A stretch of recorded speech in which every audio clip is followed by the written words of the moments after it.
Hello everyone, welcome to Astounding Engineers. So in the previous lecture, that means lecture 1 of structural analysis, I have explained some basic concept about the support reactions and internal forces. So in this lecture, I am going to explain about the main topic, that means indeterminacy. Before moving into that topic, let us see what are the types of structure based on the determinacy. Determinacy के basis पे हम लोग कोई भी structure को कितने type में classify कर सकते हैं। उससे पहले मैं बताया था कि टाइप स्ट्रक्चर का कितना टाइप होता है based on the internal forces और based on the nature of the member. When I say nature of the member, it means that the member can be rigid और ट्रस मेंबर और it can be cable. Basically, all the things I've already discussed in lecture 1. Put the heading types of structure based on their determinacy.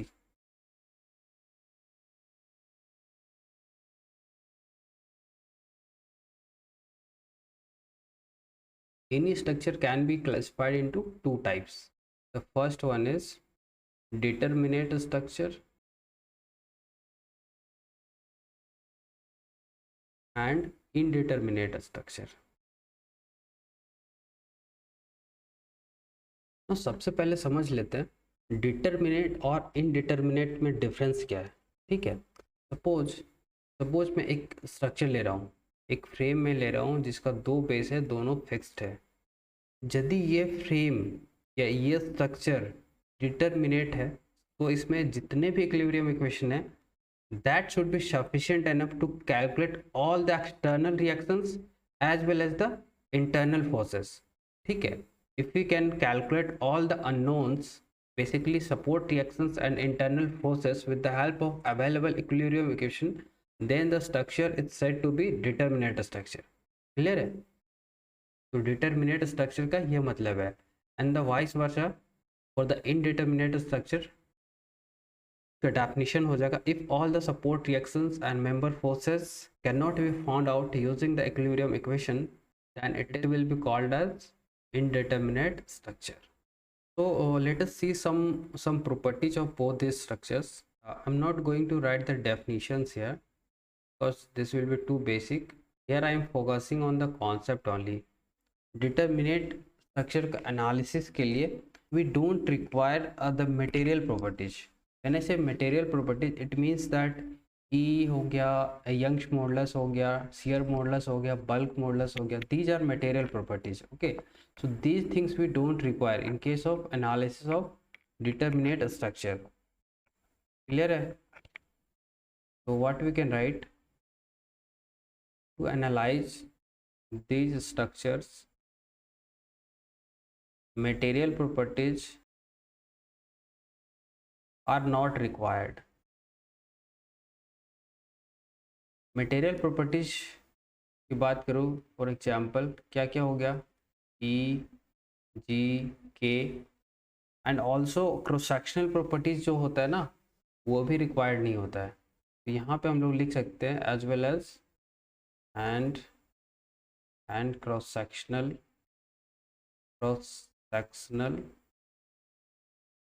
Properties. Cross sectional properties का मतलब क्या होता है, suppose कोई section है, उसका area होगा एंड एरिया का कुछ शेप होगा, शेप का क्या होता है, मोमेंट ऑफ इनर्शिया होगा, some definite moment of inertia होगा। तो क्रॉस सेक्शनल प्रॉपर्टीज में आ जाता है ए एंड आई। वही मैं बात करूँ इनडिटर्मिनेट स्ट्रक्चर का, तो इसमें क्या हो जाएगा, to analyze these structures equations are needed, which is known as compatibility equation. Now what does it mean? ये फर्स्ट पॉइंट का मतलब क्या है। अभी मैं बोला कि इनडिटर्मिनेट स्ट्रक्चर है, वो उस होता क्या है, वैसा स्ट्रक्चर जिसमें इक्विलिब्रियम इक्वेशंस के हेल्प से we cannot determine all the external support reactions as well as internal support reactions. That type of structure is called indeterminate structure. तो हम कैसे निकाल सकते हैं, जो एक्स्ट्रा जो अननोन बच गया उसको कैसे निकाल सकते हैं? We must need some extra equation for that. तो वही एक्स्ट्रा इक्वेशन होता है कंपैटिबिलिटी इक्वेशन, तो उसके हेल्प से सारा अननोन निकाला जा सकता है। Okay, with the help of compatibility equations. Point number 1 का ये मतलब हो गया। अब वही में आप बात करें कंपैटिबिलिटी इक्वेशन का कौन से फॉर्म में अवेलेबल होता है, तो ये होता है in the form of slope and deflection equations. so this is in the form of slope and deflection. So next property we have thermal stresses due to temperature change are not required.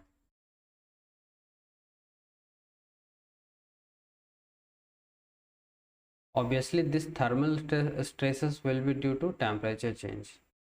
इसका ये मतलब है suppose we have any structure and I am saying that this structure is indeterminate.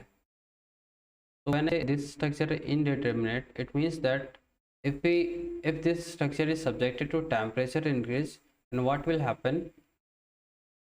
These members might elongate. Because of that elongation, there must be some lack of fat tissue. Okay, but these things is not observed in case of determinate structure. So the thermal stress considerations are not required in case of determinate structure. So in a nutshell, we can say that properties number 3 for determinate structure says that the same thing is there due to lack of fat and settlement of support, stresses will not develop. Now what does it mean? इसका ये मतलब होता है suppose अभी first वाला example में बताया lack of fit के वजह से कैसे स्ट्रेस डेवलप होता है। दूसरा केस होता है suppose we have a continuous beam like this, okay, and in this beam what will happen if this support goes down or if this support settles down. So because of the settlement of this support, there will be some development of stress within this beam. Okay, these things are observed only in case of indeterminate structure. Okay, in case of determinate structure, due to settlement of support, there will not be development of any kind of stresses. That's what this point is saying. Clear? On the contrary, for indeterminate structure, stresses will develop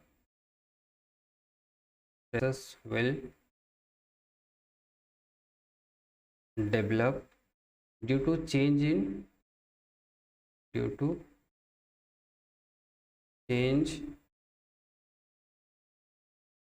in temperature, lack of fat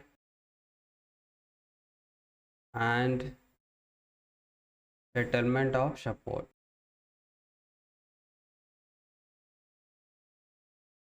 So these are the things about determinate structure and indeterminate structure. Now let us move into the main topic, that means how can we calculate indeterminacy of any structure. So basically indeterminacy is divided into two parts: static indeterminacy, kinematic indeterminacy. This static indeterminacy is denoted by ds and this is generally denoted by dk. Okay, now let us see one by one. First of all, we need to understand what is static. What is the meaning of static? Static means कोई भी चीज़ है जो खड़ा है, ठीक है। जब मैं बोलूँ स्ट्रक्चर का केस में, तो कोई भी स्ट्रक्चर खड़ा किसके बेसिस पे होता है? सपोर्ट के बेसिस पे होता है ना। सपोर्ट के बेसिस पे हम लोग जो डिटर्मिनेसी कैलकुलेट करते हैं, इनडिटर्मिनेसी कैलकुलेट करते हैं, वो होता है static indeterminacy. Okay, so based on the external support reactions and their internal member forces और ज्योमेट्री। ठीक है, तो उसको बोलेंगे स्टैटिक इनडिटर्मिनेसी। बेसिकली हम लोग इसमें इनडिटर्मिनेसी कैलकुलेट कर रहे हैं based on the external support reactions and their internal member forces और ज्योमेट्री, मतलब ज्योमेट्री कैसा है स्ट्रक्चर का। ओके, एंड इंटरनल फोर्सेस की जब मैं बात करूँ तो ये मतलब है कि रिजिड स्ट्रक्चर है या फ्रेम्स है या तो ट्रस है या केबल है। ठीक है, basically on those structures the number of internal forces will be different. So what we can write, so this is based on external support reactions and their internal member forces और geometry.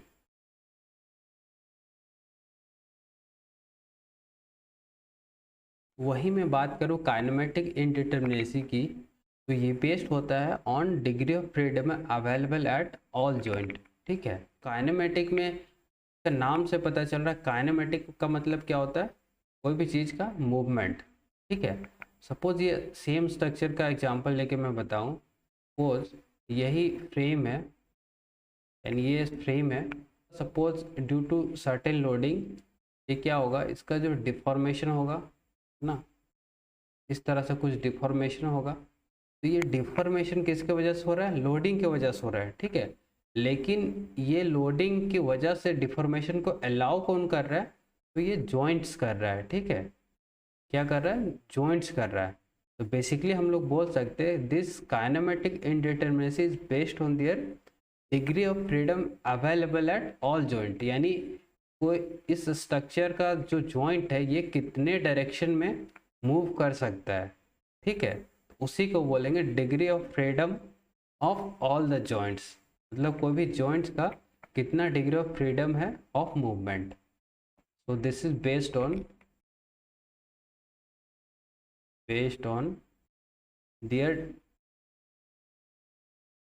their degree of freedom available at all joint. Now moving into the term static indeterminacy, means how can we calculate static indeterminacy and in how many parts it is divided. So put the heading static indeterminacy.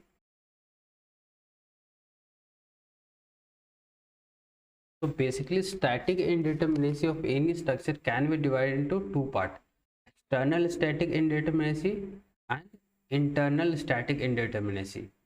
तो वो सारी चीज़ें अभी हम लोग देखेंगे क्या होता है, बिल्कुल मैं सिंपल लैंग्वेज से बताऊंगा। Static indeterminacy is divide into external static indeterminacy and internal static indeterminacy. इससे पहले मैं बताया था स्टैटिक इनडिटर्मिनेसी किस पे बेस्ड होता है, एक्सटर्नल सपोर्ट रिएक्शंस पे बेस्ड होता है and based on internal forces and geometry. ठीक है, तो जब हम लोग indeterminacy of any structure calculate कर रहे होते हैं based on external support reaction, तब वो होता है external static indeterminacy. This is based on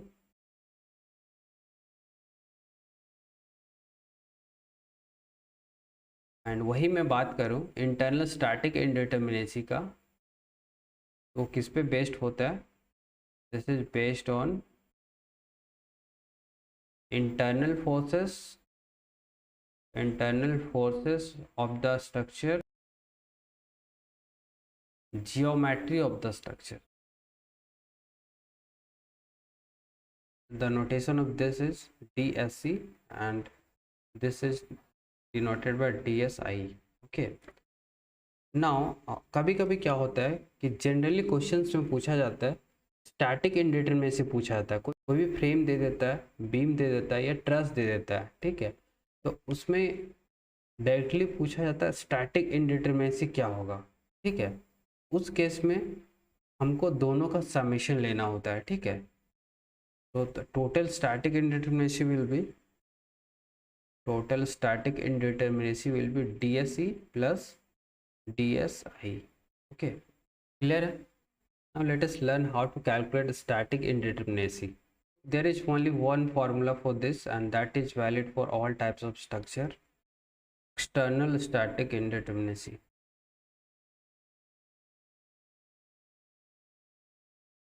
इसके लिए बस एक फॉर्मूला याद रखना है, ठीक है? Only thing you need to remember means external static indeterminacy is equal to total number of support reactions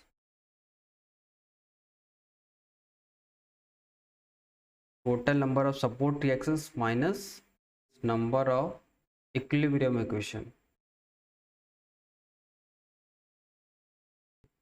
बस यही याद रखना है, कुछ भी नहीं याद रखना है.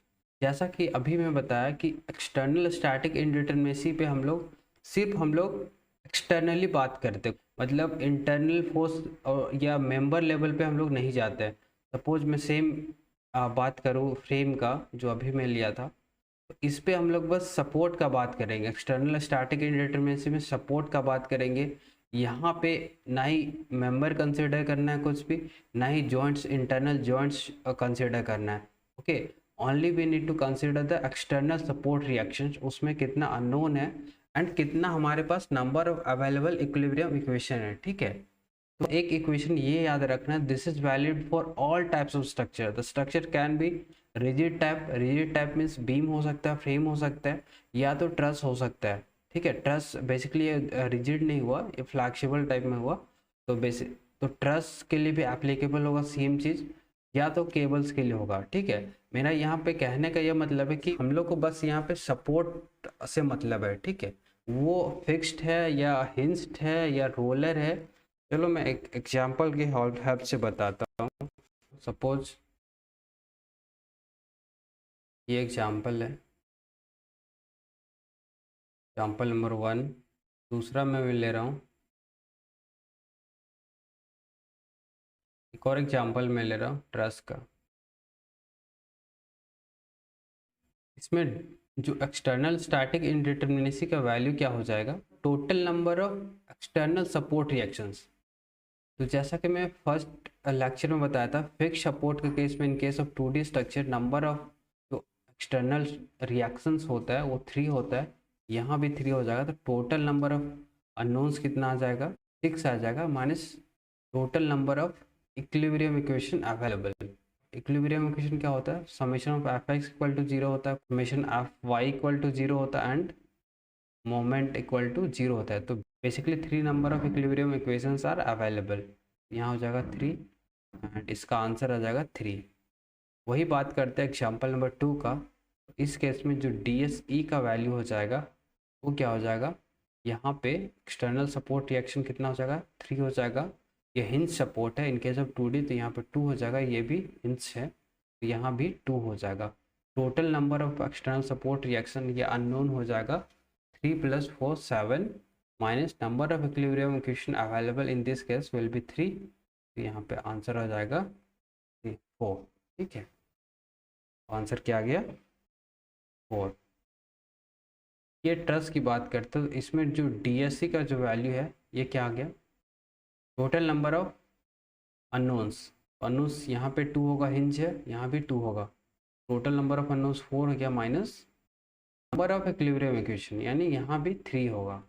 इस केस में जो एक्सटर्नल स्टैटिक इंडिटरमिनेसी का जो वैल्यू आ रहा है वो 1 हो रहा है. ठीक है, तो यहाँ पे मेरा मेन मोटिव है ये समझाना कि ये जो वैल्यू है ये डिपेंड नहीं करता है ज्योमेट्री ऑफ द स्ट्रक्चर और internal forces or the nature of internal member of the structure. Okay, this only depends on the type of the external supports. So basically external static indeterminacy depends on the type of the external support reactions and the number of equilibrium equations available for that particular type of structure. One important announcement I would like to make, हर एक chapter के बाद में मैं specific questions लूँगा हर एक competitive exams, like get हो गया, ESE हो गया, SSC JEE हो गया. तो वो सारी चीज़ें में जो इम्पॉर्टेंट क्वेश्चंस है उससे जनरली क्वेश्चंस देखने को मिलते हैं, तो वो सारे क्वेश्चन का कलेक्शन में लूँगा और सारे को मैं वीडियो का फॉर्म में बताऊंगा, ठीक है।